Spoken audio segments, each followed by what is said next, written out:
Hey, this is Math 6, Unit 3, Lesson 15, finding this percent of that. So we're going to solve percentage problems like a pro. So here we go.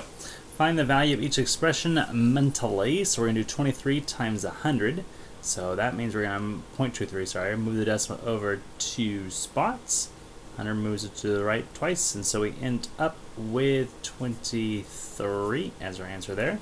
50 divided by 100 is like 50 divided by 100, or it's like 50 times 1 over 100. So that means we're going to move the decimal to the left 2 spots. We end up at 0.50. And we have 145 times 1/100th is move the decimal to the left 2 spots. We get 1.45.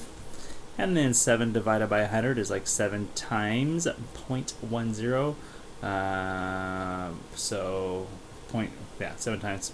So we're going to move it to left 2 spots and about 0.07, just like that. Okay, moving on to today's stuff. So we're looking really at multiplying by 100, dividing by 100, being able to move the decimal left or right 2 places.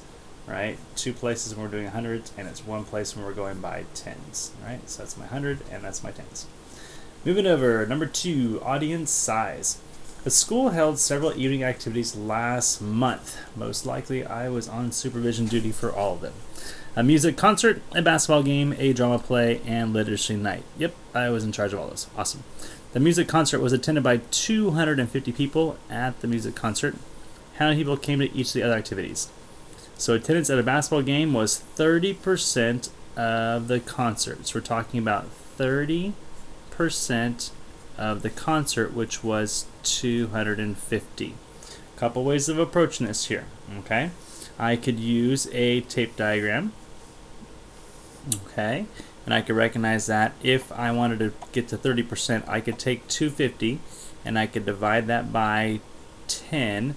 Make 10 equal segments, right? 1, 2, 3, 4, 5, 6, 7, 8, 9, 10.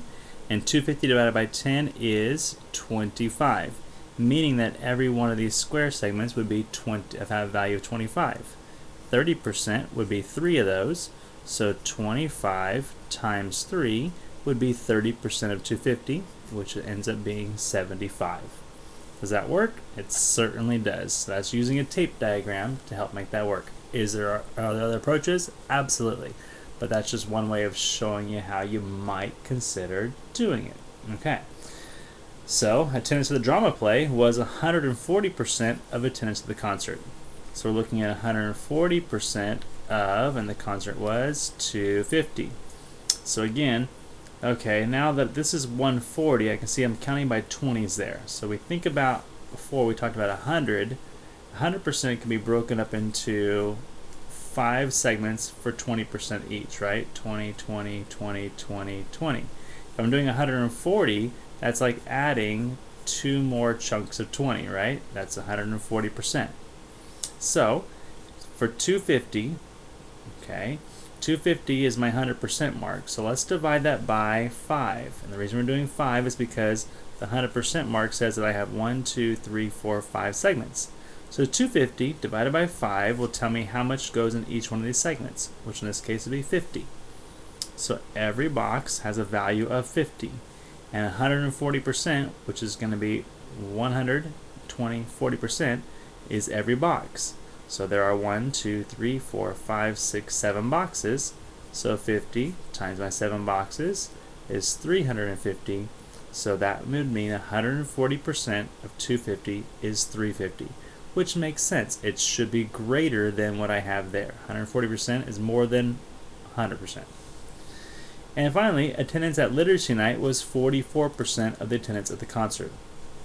Okay, so if we take the concert, we know we're looking for 44% of 250.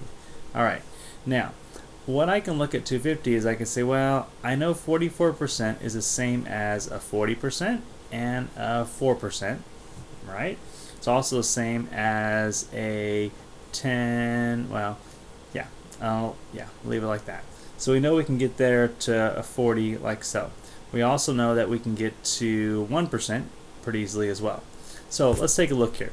I know that 10% 10% of this is going to be 25, moving the decimal over one spot, 25. So to get to 40, I multiply that by 4, and I'm at 100. That's going to be 40%. I'm still looking for 4 more percent, right? So when I take my 250, if I want 1%, that's 10% there, and then 1% becomes right there at 2.5. So 1% equals 2.5. Now again, I want 4%, so I'll multiply that by 4.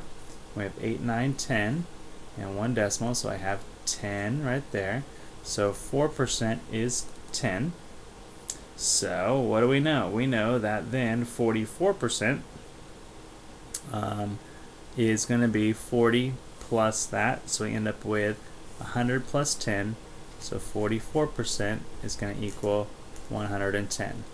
Are there other ways of doing it? I'm sure that there are, and that's just one way of taking a look at it to make that work. Alright, let's take a look at the Are You Ready for More? Because it says that 50% of the people who attended the drama play also attended the music concert. Wow. So, now, the drama play had 350 people. So 50% of the 350 people also attended the music concert. So what percentage of the people who attended the music concert also attended the drama play? So we're looking for 50% of 350, or half of 350, which is 175 people attended. So what percentage of people attended the music concert also went to the play? Now we have to do 175 attended it there. So we know that's how many attended, so what is that as a percentage? Okay, so as a percentage we would say, well, there were, look at my notes here, sorry, lost track.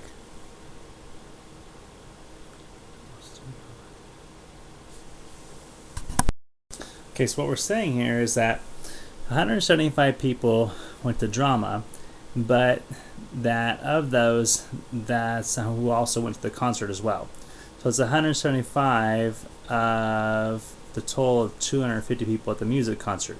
So what is this as a percentage of that is what we're talking about here. Okay, so what is this as a percentage of that? So to find that out, what we're looking at here is we take 250, okay, and we're going to basically be doing, well, sorry, my brain wants to do a little shortcut on you. So if we have 250, we know that if we break that apart, 10% is going to be 25, right? So if we had 10, 1, 2, 3, 4, 5, 6, 7, 8, 9, oh, and that's our 10 right there, okay? If we divide this by 10, and then we end up with every segment being 25, 25, 25, so on, right? All the way down. So the question is, where do I end up with 175? So I have 25, 50, 75, 100, 125, 150, and 175, all the way out to here. So I have 1, 2, 3, 4, 5, 6, 7 boxes. So 7 boxes is 7 out of 10, which represents 70%. So 175 out of 250 is 70% of the people went to both the drama play and the music concert. Okay, so that's the idea. Sorry about that little pause in the action there. I was talking and not reading. Alright, number 3. Plus I'm baking cookies at the same time. And they just went off, the timer's ready, so I'm going to eat those up when I'm done. Alright, during a sale, every item in a store is 80% of its regular price. If the regular price of a t-shirt is $10, what's the sale price? Well, it's going to be 80% of that, right? Alright, so we can think about it as, if I take the 10, right, I break that up into segments. I could break it up into segments of 10%. So everything is $1. 1, 2, 3, 4, 5, 6, 7, 8, 9. So this is a $10 tape diagram here. And I break it up by tens, and everything is $1, like this. And if I'm doing 80%, I'm going to go from here all the way to there. And so how many ones are there? Well, that's 1 times 8, which is going to be a whole $8. So if it's a $10 shirt, I'm sorry. So I'm saving, sorry, back up here. It's 80% of its regular price. 80% of its regular price. Every item in store, during a sale, every item in the store is 80% of its regular price. So the regular price feature is $10. What's the sale price? Okay, we're going to say that it's going to be $8. That's it. Cool, we're good. Sorry, I was thinking of sales price or the discount. So $8 is what it's going to cost there. Yeah, the regular prices of 5 items are shown here. 1, 2, 3, 4, 5. Find the sale price of each item. All right, it's 80% off, right? We know the sale is 80%, not off, but 80% of it. So if a dollar item was going to be 80 cents, the reason for that is that 8, in our case here, if we had a dollar, right, if we made it a 10% move, we would go there to make it 10 cents, 0.10. Multiplying by 8 gives you 80 cents there. So now that knowing that every dollar is worth 80 cents, I can multiply this number by each of these, almost like a unit rate, to figure out what the sales price is going to be. So $4 times 0.8 is $3.20. $10 times 0.8 is simply $8. 55 times 0.8 is going to be $44. And 120 times 8 is $96. You found 80% of many values. Yes, you did. Was there a process you repeated over and over to find the sales price? If so, describe it. Okay, so what do we do each time to find the sales price? Well, what we did is we took the sales price per dollar, which was 80 cents, and we multiplied it by the item cost to give us the sales price. Right? So there's a multiplication problem for the most part there. So which of the following expressions could be used to find 80% of x? Be prepared to explain your reasoning. Alright, so what did we do here? In our story, we went 0.8 times an item. That's what we essentially did to find out the sales price. Well, let's take a look at some options over here for what that might look like. Alright, make my little note up here. We had 0.80x is what we said. So when I look over here, this is 8 over 100. That's 0.08. That's not the same. Not going to work. 8 tenths is 0.8. So that's okay. 8 fifths is not 0.8. So no. 80 is not 0.8. So no.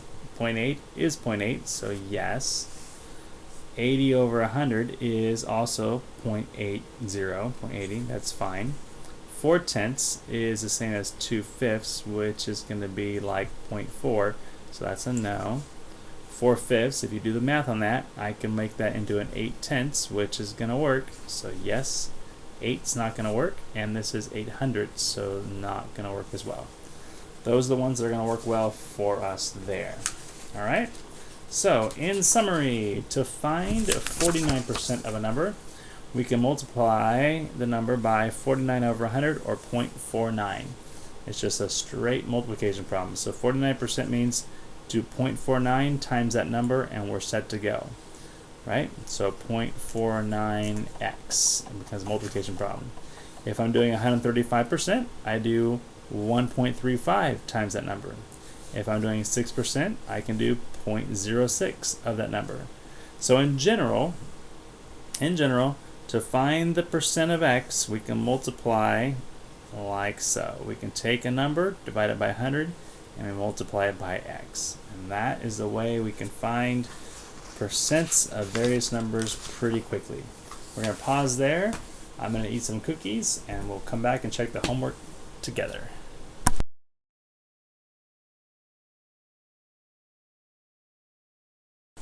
Alright, welcome back.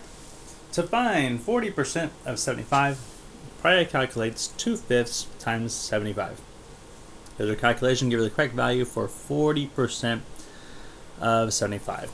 So the question really is 40% the same as 2 fifths? That's what they're asking here.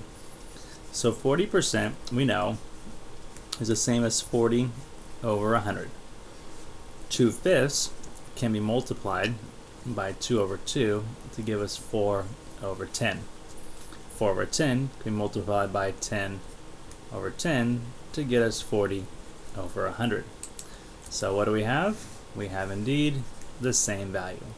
So yes, that would work just fine for Priya because 2/5 is the same as 40%. And again, you can show that on a calculator that 2 divided by 5, 2 divided by 5 goes into there, 0.4 times. B. If x represents a number, does 2/5 times x always represent 40% of that number? We're going to say yes, it will. It wants you to explain, and the reason is because 40% is 2/5, or 2/5 is 40%. So anytime I multiply a number by the same percentage, I'm going to end up with that correct percentage, 40%. Number 2. Hans spent 75 minutes practicing the piano over the weekend. For each question, explain or show your reasoning. So 75 minutes. Priya practiced the violin for 152% as much time as Han. So she did 152% of Han's 75 minutes. So 152 is 152 over 100 times 75 is the idea there. Okay, 25 goes in here 4 times, 25 goes in here 3 times, and 4 goes into 152. 4 goes in 152 38 times, and 38 times 3 is 114. So how long did she practice? 114 minutes. There you go. Tyler practiced for 64% as Han. So we're looking for 64% of 75 minutes. There's the idea there. So 64 is 64 over 100 times 75. We reduce this. 25 goes in here 4 times, 25 goes in here 3 times, and then 4 goes into 64. Well, not quite sure how many times it goes in there. I think 16 times. Let's double check here. So 64 divided by 4 is 16. Yep, 16. So we're left with 16 times 3. And so 16 times 3 equals 48 minutes. Cool. Number 3. Last Sunday, 1,575 people visited the amusement park. 56% of the visitors were adults, 16% were teenagers, 28 were children under 12. Find the number of each one. So we want to find 56% of 1,575. So that it becomes 56 over 100 times 1575, which equals 882 when you do your math. For our next one, we would do 16%, which is 16 over 100 times 1575, and that equals 252 when you do your math right. And then finally, we have 28%, which is 28 over 100 times 1575 is going to equal 441%. And that's what we got. Okay, so that's the idea. Find the number of adults. Got them all. Cool. Next one, we're going to order these from greatest to least. So here we go. 55% of 180 is more than 90, right? So it's 90 plus. 300% of 26 is like 26 times 3. That's going to be 78. Our next number here, the next page, 12% of 700. So 12% of 700 is actually equal to 84. So greatest to least, this would be our biggest one, our second, and our third one.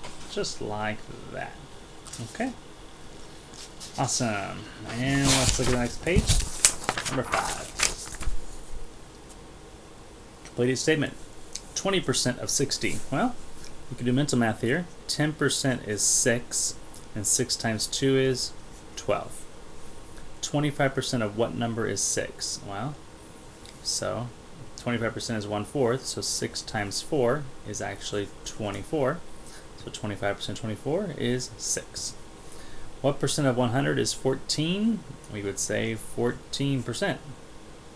Okay? 50% of 90, or half of 90, is 45. 10% of what number is 7? Well, moving the decimal over one more spot this way, you end up with 70. And 30% of 70 is what? Well, we take the 7 as 1% times 3, and 7 times 3 is 21.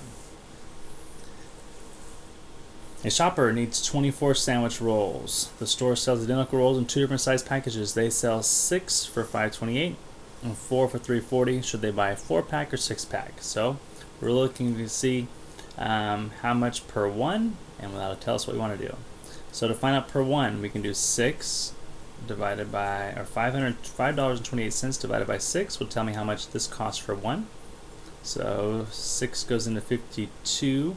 In our case there, we have 8, which is 48. Subtract, and we have another 48, so 88 cents. Over here, 4 goes into $3.40. We're going to go in here 8 times, which is 32. Put 2 down there, and we have 5. So in this case, we would say the 4-pack costs 85 cents a bun or a roll. That's the cheaper deal. Okay. And number 7. On a field trip, there are 3 chaperones for every 20 students and 92 people on the trip total. Answer: how many chaperones, how many children? So for our basic ratio, we have chaperones, we have students, and we have total. We can make 3 columns like this. We know for every 3 chaperones, there are 20 students, which gives us a total of 23 altogether. We're looking to say that there are 92 people in all on this trip. So 23 times what number gets you to 92? I'm going to go with something like 4. Why? Because I know 4 times 3 is 12. So that's 12. Carry the 1, and sure enough, times 4. So all we have to do is do the same multiplier down. 3 times 4 is 12. 20 times 4 is 80. So there would be 12 chaperones and 80 students. That's it for today. Have a great one, and we'll see you next time.